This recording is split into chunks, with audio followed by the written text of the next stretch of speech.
All right. Hello, folks. I'm Kimberly Hampshire, and we are back with Health, Wealth, and Wisdom, the Parent Edition. Very excited for our next speaker. She comes from the heart. She's really, really sweet. You're going to love her to pieces, just like I do. It's Krista Inachevsky, and she is going to talk to us about how to cultivate confidence in teens and tweens. Something I love the tween generation. It's super cute. They're wonderful human beings, and they're just trying to figure it out. And I'm really glad that you're here. Thanks for joining us, Krista. Thanks, Kimberly. I've been really excited about being here. It's been so fun to share this summit with everyone. Yeah, we're talking about all kinds of things parenting related, health, wealth, and wisdom. And yours is right up our alley with wisdom on how to make sure that you were cultivating the confidence in the teens and the tweens. So before we get into your content, and I know you've got a lot to share with us, but before we get into it, tell us a little bit about yourself. What's your story and what's the background and how did you get to start your focus on teens and tweens? Yeah, absolutely. So I'm the single mom of two teens. I have a 14-year-old and a 16-year-old. But for years and years and years, I was a professional dancer on stage, on TV around the world, as well as, which I continue to do, show host a lot more here online now than in person. But I've been on stages everywhere as an MC, narration. And so that whole background and career there's a lot to learn from that, from being a driven teenager focused on what I wanted to do, and then entering into a world where your presence, the way you show up is very important, how to speak is very important, and being willing to get turned down a lot, and all of the things that teenagers go through as far as feeling insecure or having to get back up and do it again. When you're in entertainment, it really puts you in the spotlight of that. So fast forward throughout that years and years and years of learning and doing personal development as a certified life coach, and then having these two young teens myself, realize what it is that they need, what I think that they could really benefit from. And so I pivoted my life coaching business to create a model that works for middle school age girls and high school age girls. I do some one-on-one, but what I really love are these small group environment, because then they get to connect with each other. And we'll talk about that more. I love it. So with confidence, when you're talking about teens and tweens, confidence is a really big deal because they're trying to fit in, but also explore their own personality, right? And to have the confidence to be able to do both and be able to say, all right, I want to be with this group, with this crowd, but at the same time, I'm my own person and I'm confident enough to say my likes and my own dislikes, and I don't have to just do what the crowd is doing. And I don't mean that in a bad way. I mean that in a really positive way, right? Like if they're all reading like novels that you don't like, or if they're all, doing the music, they're liking certain kinds of music, but you don't really like that. And being able to step forward and be like, awesome for you, and yet I have this other choice that I'm making, right? And have the cost of the confidence to be able to do that. So when it comes to teens and tweens, what is confidence really? What are the key points and the important points for confidence? I look at confidence as a superpower that we can develop. It's the fuel that takes what you think you want or what you're interested in and actually ignites you into having the guts to do it. Wow. And there's so many different ways you can think about that. It's whether you're in the classroom and you think you know the right answer or you want to speak up, but you're feeling insecure and so you don't. Mm-hmm. It's wanting to be class president, but not having the nerve, or wanting to try out for the school play and not. It's having the guts to stand up against bullies, against hearing your own friends putting down another friend. And I like laying the groundwork now as they're younger, to start thinking about what it may be like when they're with a boyfriend someday, to start having the confidence to speak up for what they want and don't want. And the more they're true to themselves, the more they'll be able to do that. So, it's this fuel. It's a super, super important fuel that takes those thoughts into actions and really stepping into your life. I love how you approach it, because it's really, those are all things that people have those nerves about. And there are fears out there. Fear is reality. There are struggles that teens go through. But confidence is the ability, and courage is the ability to step through even when you do have those fears, right? Getting on stage when you're really nervous, but changing that into, all right, I'm going to do it anyway. I am nervous and that's okay. That's part of my body telling me something. But at the same time, I want to do this anyway, and stepping forward and having the courage and confidence to be able to do that. Yeah, so it really makes a big difference in how you show up in your life, right? Whether you're willing to go for it, even how you walk into a room. And in my classes, which we do virtually now, they're standing and they're getting to practice what it's like to have eye contact and how to walk into a room. And we compare that. We have a lot of fun, comparing, hey, if I've got my hoodie on and my phone and I walk into the room like this, like that, can you still see me? And they're like, yes. I'm like, how do I look? Dumb. I'm like, exactly. You don't become invisible just because you don't, and so what feels better? And we go through, we role play and we practice what it's like when you're out at the grocery store with your mom and she runs into the best friend that hasn't seen you since you're 3 and they're like, oh, you're so cute, and doing all this embarrassing stuff. How to just address it. Hey, nice to see you again too. I said, it'll be over soon, but don't be the kid that's on the phone in the corner, halfway turned around, that's mumbling. And, so I love taking real life situations and letting them play with it and talk amongst each other about what options they've seen and what they want to be. So you take out examples that they might have seen from other people, like, oh, I had a friend and she did this, and then, and what would you recommend instead? Yes. A big one that's come up a lot is what happens in the lunchroom. This isn't the same type of an example, but I found out my daughter's been in my groups before, that my daughter and her best friend are in the same lunch last year, and they don't sit together.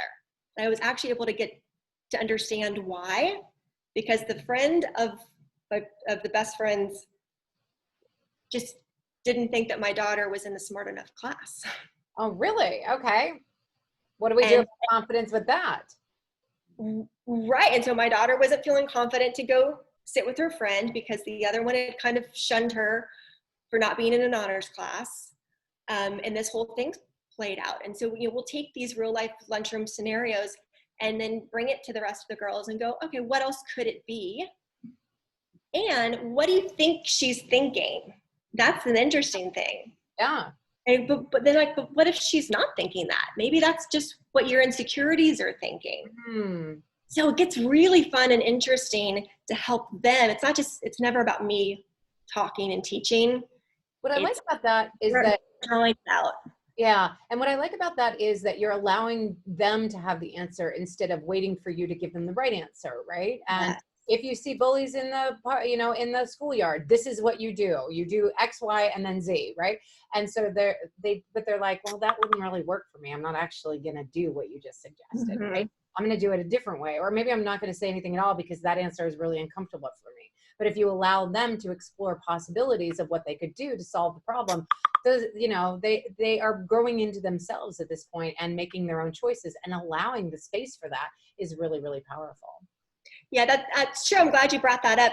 I don't want to bring up something that they're just totally not going to do. In the back of their head, if I'm like, come in and be the superwoman that says, I'm going to save the day, that wouldn't be realistic. But how do we just maybe neutralize it and not be part of the problem? Yes, exactly. Right? When the girl comes up and you're all talking and one walks away and one's like, that's the dumbest backpack I've ever seen. Do you feed into it and go on with it? Or you go, oh, I thought it's kind of cute, and try to neutralize. So we can start with examples of how to neutralize and not make things worse, but not, trying to say, oh, you should, go over the top in the other direction. Yeah. And I think that's, at that particular stage, teens are looking for, I understand my parents are saying I should do this. but I'm starting to explore not wanting to do everything that they're saying I should do, and exploring what my personality actually wants to do. And we want to reward that because that's growing into yourself. But at the same time, we want to give them guidance and coaching so that they don't just shy away and not approach a situation because of that nerves and the lack of confidence. So enabling them to have confidence and to understand, oh, there are fears and there are insecurities, and that is real, and not shaming that behavior and being like, oh, you should just get over it, get on the get on the stage and grab the microphone and be proud of who you are. Well, like, no, right? That's maybe not ready for that. They're maybe not ready for that. So allowing them the space to be who they are, but then encouraging them to have confidence along the way is really, really powerful. You and I actually had a separate conversation about girls and empowering them to be able to think things through themselves. And when they come in, and you described it as, I want to teach girls that they can come in and instead of dropping their backpack on the floor, going upstairs and shutting the door because they've had a bad day at school, to come in with their backpack on the floor and say, Mom, I need to talk, but I don't want you to solve any of my problems. I just need to talk it out. Like, it gives me chills to think about that, thinking about how powerful that would be to be able to say that at 13 or, at a young age, and be able to have the confidence to be able to say that. Like, I know I'm going to figure this out myself, but I just need to verbally process it right now with somebody else in the room. But I don't want to be ashamed of it. I don't want you to tell me the right answer. I don't want you to embarrass me about it or ask me follow-up questions. I just need to be able to talk it out. What a grown-up way to be able to process information and be able to have that sort of half adult conversation already, and how powerful it could be later in life to be able to have that with your spouse and your girlfriends and your boss, right? Right. How amazing would that be? In a way, it's helping to train your parents on who you are right now. Exactly. It's a big transition for parents to go from having elementary school kids to middle school age kids. And sometimes as parents, we don't keep up with where they are and who they're becoming. Mm-hmm. And that was actually some of the best feedback I received from the moms of the girls I work with, was the way that their daughters began to just handle situations like that and come to them and say, I'm upset, this isn't working, I don't need you to solve it, but just so you know, I'm gonna do a little drawing, or I'm gonna go outside for the walk. I give them lots of tools, a lot of mindfulness tools, and they'll explain which tool they're gonna go do and go, this is what I'm gonna do. When I come back, maybe we can talk about it, but I just want to share with you what's going on. You don't have to solve my problem. I love it. And that's Mom's like, okay. Because I mean, grown women and dear friends of mine are complaining about their spouses trying to solve. Well, they're just trying to process, right? And men are naturals at that, right? Right? They always want to solve the problem. I know, because they're like, oh, she's got a problem. Let me tell you how to fix it, because I know the answer, right? And it's not that we don't know the answer. It's just that sometimes we need to talk it out, right? And then we'll get there. Because we're smart. We're, many college educated women go and have this conversation with their spouse. And then they're like, I didn't actually need you to solve it. But if you let them know up front, it lets them off the hook, whether it's your parents or your friends or your spouse. If you let them know up front, hey, I just need to verbally process this for a minute, and I need you to listen and not say anything and not try to solve. I need to process. That helps everybody in the conversation. So giving them the tools to be able to do that at 13, 14, 15 is amazing, Krista. I love that you do that in the world. All right, so that is what confidence is for teens. Let's talk about the next steps of confidence. Is it inner confidence, outer confidence? What is it? So I teach both. There's two completely different categories that merge together. One is your intrinsic self-confidence, your internal self-confidence. And that's where we do a lot of work on self-love, accepting and loving who you are. I'm a yoga and meditation teacher as well, so I thread that in so that they have these tools of when they're stressed, how to get recentered. So that's a big piece of it. But this like spark of them believing in themselves is, I feel, just the most important, beautiful thing that can happen at this age. And when they realize that they are the powerful creator of their life. And I say this to moms too, and dads, whoever's listening, no matter what age you are the powerful creator of your life. Yep. And that comes by setting intentions. It's having a vision for yourself. It's being comfortable for who you are without comparing yourself to someone else. It's recognizing your talents and loves and desires that may not match what your parents' expectation for you are. It may be totally different from what they know in their career or their hobbies, and how to stay true to what you love and who you are, and then even be able to have those conversations with your parents, so that it's an open space to be okay with that, and that they're not butting heads. And that, as we both know, really affects your career choice, right? If somebody's very into art and music and creativity, then that's a very different path. And if their parents are all about, well, you've got to do, STEM and be Law, the highest, and you right? go through all the math track. Programming. Yep. Yep. Yeah, Yes. definitely. And I mean, if we as parents just continue to remind ourselves, and this is a hard one for anybody that's a parent, but if you continue to remind yourself that you are not here to please your parents and your children are not here to please you. That's just not in our job description. It's not what we're supposed to do. We're supposed to live our own life and make our own choices in the world. And sometimes it's really hard because we really would like our kids to please us. But in the same way that maybe we didn't choose to go into law the way our parents wanted us to, or into whatever they were hoping for us to become a doctor or whatever, and really it was just because our parents wanted what's best for us, and they did what they wanted to point us in a direction that they thought would be the most helpful. But for us, it wasn't, right?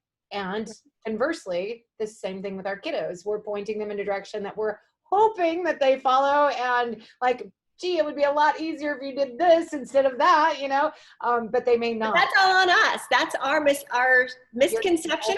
Right.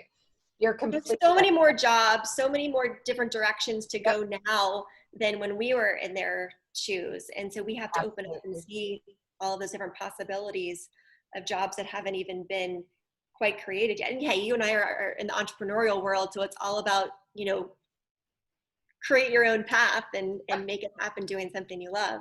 I was just saying that I absolutely love millennials, and I know people bag on the millennials all the time, but I absolutely love them because they're the ones who are looking at the corporations like, I don't think I want to work for them because their values don't align with mine, right? I'm like, that's awesome. What a great statement to make. And then the next one is, that they work for Uber. I was saying that there are a lot of millennials who work for Uber because they're like, I don't really want to work until like 3 p.m. And then when I do work, I want to work until my girlfriend calls me and says, we're going to have dinner at Jack in the Box. You want to come over and meet us all? And then I want to turn that off and I want to go meet them at Jack in the Box. Right. And like, they have no interest in working a 9 to 5 job or an 8 to 5 job or an 8 to 7 job or a 7 to 7 job. No interest. And great. That's awesome. Way to take control of your own life. Have the confidence to be able to say, this is what I want. This is the life that I want. Now, a parent who looks down at that and says, gee, I really wish they wouldn't work for Uber because they could make a lot more money as a lawyer and they're really good at that. That can be very difficult, but it doesn't mean that that is what's right for them. So really, really interesting. All right, so the self-talk, especially for women, self-talk and the internal dialogue that's going on, having confidence with that. There are so many tweens who will, like if you have them write out their inner dialogue and, could be in a diary or it could be whatever, there's a lot of negative self-talk, and that there's no shame in that. It's just reality, right? That there's that self-talk that's like, oh, I was so stupid, or I'm so embarrassed, or this happened and I wish there's a lot of body shame. Their bodies are changing. They don't even recognize themselves. And then there's comparison to everyone around them, and they're just feeling uncomfortable and awkward, and everyone tends to feel like they're the odd man out. And I think I love hearing when my girls are together, which is a big reason I do it in a group, not just, I do one-on-ones, but what I love about the small group setting is that they're hearing from their peers and to go, oh, I'm not alone. Yeah. I thought I was the only one who thought that. All of a sudden they're like having this little sigh, even if it's something, terrible. Oh, great. She doesn't like her body either. Perfect. We're not alone. She thinks she's a dork. Perfect. Me too. Like, hallelujah. I'm not in this alone. And to have that open space to share that, opposed to what may happen at school, if they were in school, which mine aren't even in school right now, they're all virtual, where like everyone's kind of has their guard up as well, she's got it together, or, she's got the Starbucks and she's got the outfit and she's got those new shoes and she gets her hair done. Like there's all of these, like, I'm not good enough. I'm not good enough. And so to come into a group and they get to know each other, even if they're totally different, have different hobbies and different, whatever that may be, there's this sense of togetherness. Yeah. And knowing that they are right where they're supposed to be. All right, well, let's shift and talk about the outer confidence then, because we're right on it, right? So, so we have we know what confidence is. We're working on the inner game, right? Let's talk a little bit about the outer game of confidence, and maybe I don't know if it's a game or not, but let's talk about how that. Sure, might as well make it a game. So the inner work that I do is about developing authentic self-confidence. So it's really going to, like, the point is for it to land with who you are. And that's going to take a while, right? It's not going to get it all in an 8-week course. Right. It's something I work on all the time, and I'm in my 40s. The outer self-confidence is that you kind of start with that. Not that we want to, like, be posing, but you can get posture, eye contact, chin up, a little smile as you walk into a room, as you meet someone. So we talk about the body language is a big part of it. How you speak, the tone of your voice, and what it means to be a good listener. Okay. All right. And what does it mean to be a good listener? Tell us a little bit more about that. Yeah, so that's a great one that I get to remind them often about, because they tend to forget as other kids are listening. And the biggest one is phones down, everything down, and to make eye contact with whomever is speaking. All right. Not only is it polite, but if I'm looking at your face, Kimberly, now I'm picking up on your expression and how you really feel about what you're saying. I can get so much more out of you than if I'm just listening to your voice like this, which tends to happen a lot, right? We think we've all turned into master multitaskers, and I don't have to look at anybody just to hear it. I got you. Yeah, I got it.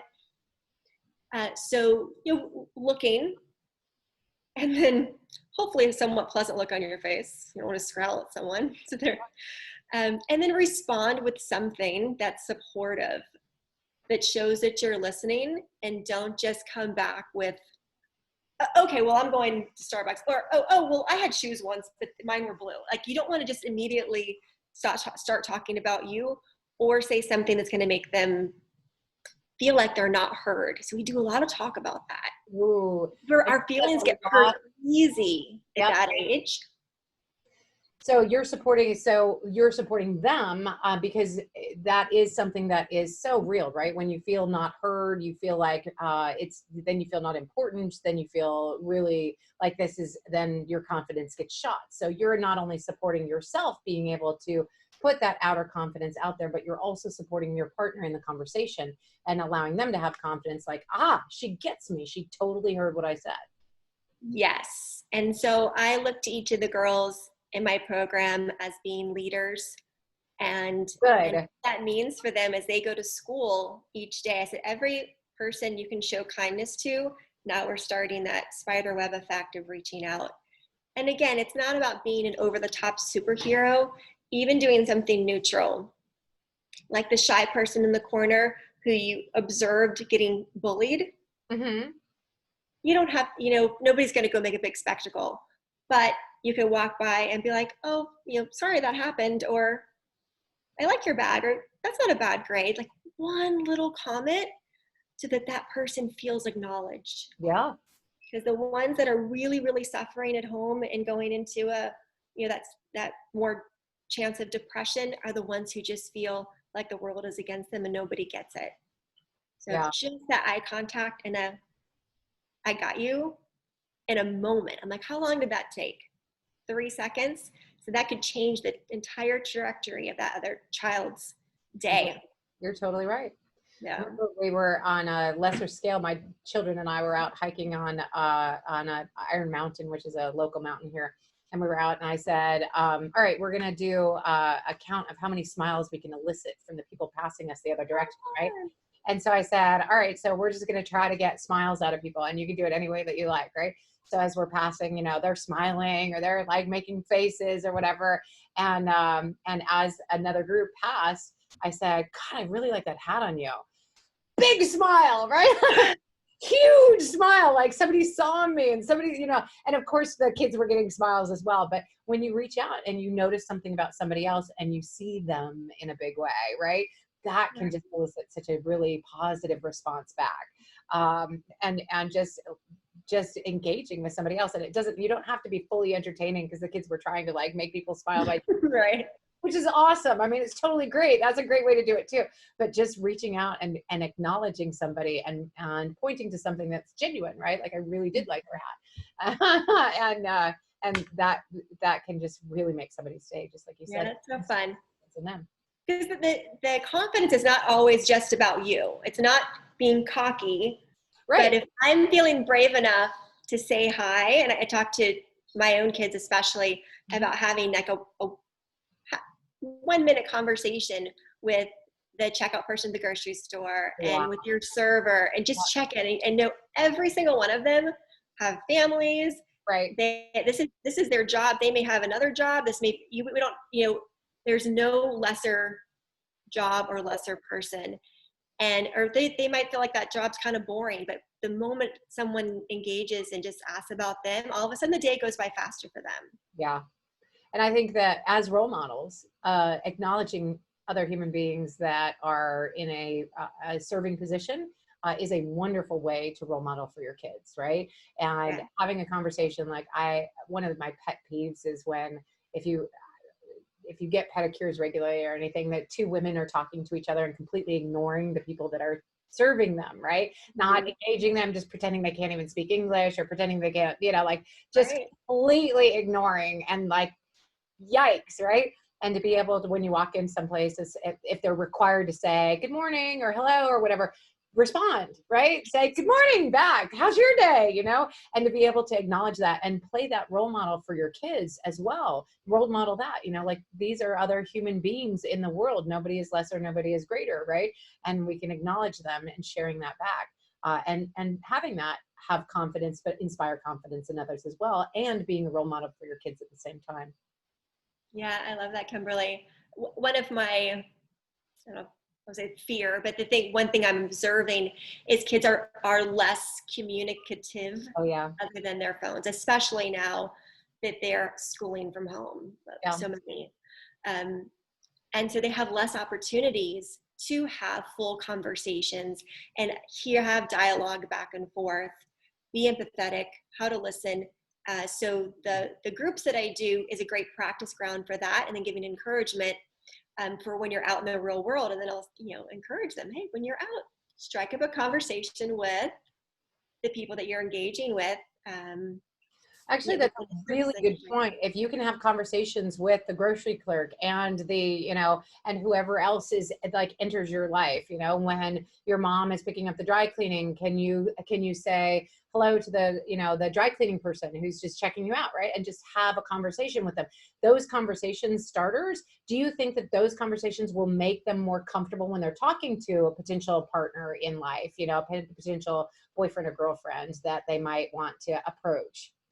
I do. And I talked to my son who's shy in person, although he's an actor on stage, which I was a bit of that when I was absolutely. Well. That whole arch is like, oh, I could be brave up here. You know, it's funny. It's totally true. Go ahead. Yes. So I say, practice talking to adults when you've got nothing to lose, like zero to lose when you talk to a server at a restaurant or the grocery store. There's no threat there. And the more you get more comfortable with it, then you'll get better at speaking up for yourself with a teacher for a grade you're not happy with, or when you get into doing interviews. So start where it's easy. Yeah. Get comfortable with it. Yeah. And the more you speak, it leads to more confidence. Absolutely. Wow. Powerful stuff. Thank you, Krista. What else do we want to talk about as girls come to you?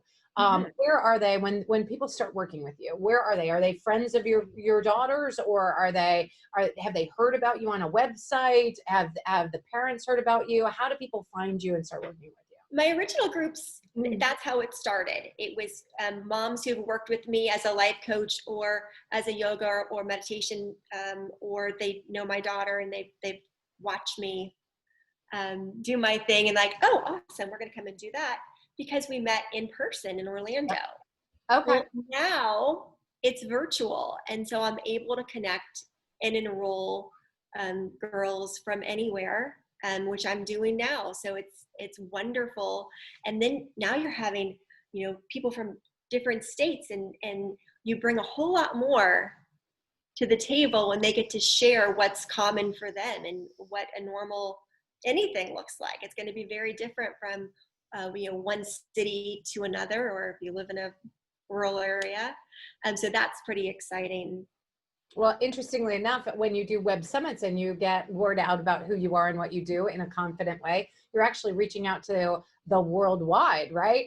We have people that are on this summit that are from Croatia. We have some people from Egypt, Norway, Sweden. We've actually had speakers come on from New Zealand, Australia, the UK, pretty much all over the place. And when you present in a bigger way, then you can attract those people into your life. Now, what's cool about that is if those people come in and engage their daughters with your daughters, then you can actually see outside of even the United States and have intercultural personal relationships as well.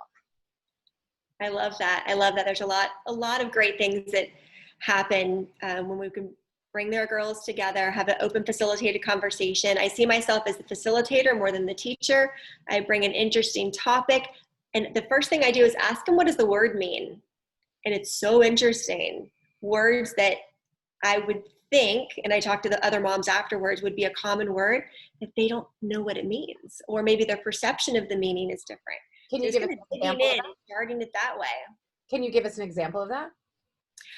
Yes, it was, I believe, integrity. Okay. All right. And what did the girls think? Integrity, and they didn't quite know what it meant. Okay. So what did you share with them, or what did they think it was? I don't remember exactly what they thought, but there was a whole lot of kind of hemming and hawing and not really answering. And so as I talked about, it is kind of closely tied to both confidence of doing the right thing when nobody's listening or nobody's watching. It's doing the right thing all the time. And that's one of the keys in our internal confidence work that we do, is how to show up for yourself. If you make a commitment to you, even at the simple example of I'm going to make my bed every day so that my room looks pretty and neat and I love coming home to it after school. If you say you want to do it and then just don't do it, now you're breaking the integrity within yourself, and it lowers your own self-confidence that you can do what you say you want to do. So starting with simple things like that, you start to show up for yourself. I love that. That was in the there is a mention in the 4 agreements of be true to your word, right? And do what you say you're going to do. And I'm not sure what he calls it. I think it's be true to your word or something. And it's talking exactly about that. When you make a commitment, you're living up to yourself, not somebody else who's watching that is going to check off if you did it or not. There's a lot of talk now about accountability groups, right? And accountability partners, and they can be very, very valuable.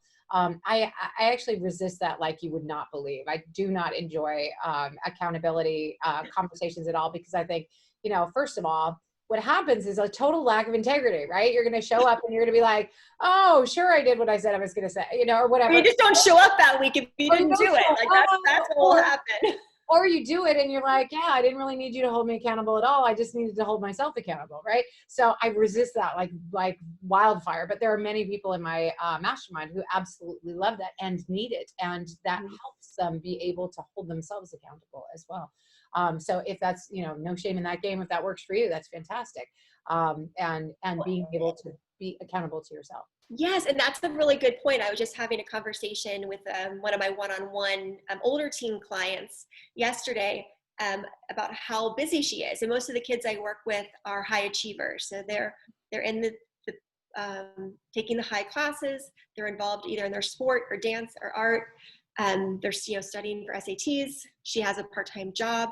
So it was helping her find what is accountable for her and what schedule she wanted to implement. I gave her a couple of ideas. Which one of these do you think would work for you, Sydney, to fit in your SAT studying? Because that's something that there's so many balls in the air for her. Yeah. And so giving options and letting her fit what fits with her. I'm not going to tell her exactly what that should look like. She knows herself way better than I do. But giving some suggestions, now she can, pick one and then take a more powerful stance in feeling good about herself throughout the day, that she's getting it done. Because that feeling of being behind is a bad one no matter what age you are, right? When you feel like you just can't get on top of all your responsibilities. So, bringing that to the girls at this age is good. I like that a lot. You actually sparked interest in me about positivity and the positive messages, and that's something in self-confidence internally, right? But also giving that message to yourself that you can do it, and you give yourself permission to be able to accept who you are and what works well for you. How do you incorporate positivity or gratitude or any of those kind of self-worthiness statements in your trainings with your girls? I do, and most importantly, everything I teach, I do in my real life. I'm a huge journaler. I love journaling. It's been, I teach different ways to do it, so I encourage that. Whether it's doodling, different ways of expressing yourself. Yep. Sorry. But the positivity is actually a big piece. I've been working with my daughter a lot more now that she's schooling from home. Okay. That's another story. And she's coming down to get the dog. She is challenged with a subject and tends to go into it with an attitude of, I can't do this, I can't do this. Yeah. So before we do anything, we stop and go, all right, let's first believe that we can. Okay. And then it's easy. And you can totally do this. I go through a couple of reasons why she's got this. See her in the mirror. Yeah, she's awesome. I said, you have to realize that as you sit here with that expression and I can feel your energy and you're like, I can't do this, it's too hard, I don't what, then you're right. It's not going to happen. You're not going to find the math solution with that attitude. So we first have to pivot and take the little time to shift that and create a new powerful belief that I can do it. And is she able to make that step, or do you do it in pieces? Like for starting it from, I can't do it, to how can I do it, right? Or what would it look like if I could do it? Or any of those pieces before, like, I can do it, like, because sometimes your brain can't make that complete shift, right? Like, because if you feel like you can't do it and it's not going to get done and you're going to miss the deadline and it's going to be a disaster, and you're in that right now, getting to, oh no, piece of cake is too far to go for a lot of girls and men and women and everybody, really. So do you do that in stages? I do. I also teach, I mentioned that I do meditation. So I teach the girls a breath that they can do to help transition from one to another. Okay. And I'll show it to you real fast. It's better to do at home.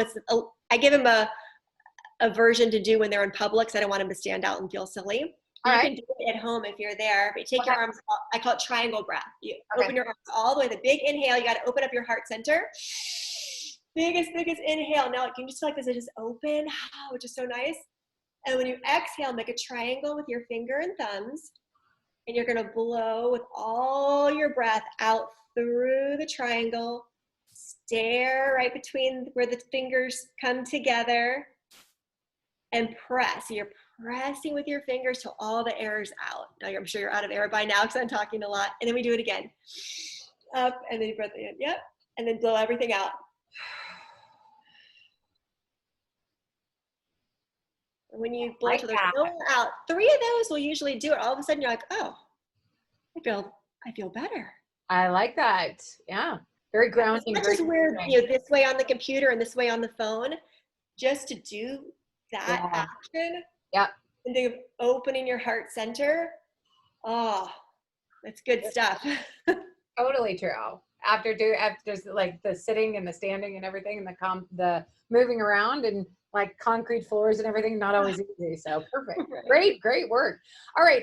So if you guys have questions for Krista, definitely put them in the chat box. Super excited that she was here with us today. I know we had a bunch of people in the audience, and we didn't interact as much as normally I do because we had so much to talk about the inner game, outer game, and then what self-confidence is at large. If you have a daughter or a son and you're interested in learning more about self-confidence and what Krista does, or you have a question for her, put it in the chat. But I've got great news for you because she actually has a freebie, a little downloadable for us and for our group called Cultivating Teens and Confidence in Teens and Tweens. Is that right? Yes, it's actually a two-part. The one is a video, and it is de-stressing the stress in teens. We got to first get the stress down. So it's a little video, easy. You can both parent, kid, doesn't matter. You can all watch it. That's funny. I thought it was about stress, and I don't have that proper thing. So what is it called? De-stressing? I had another S word, now it slipped my mind. What did I call it? Like, okay. Not smoldering. What do you do when you smudge something out? Not suppress it. Anyway, some fabulous S word that means awesome.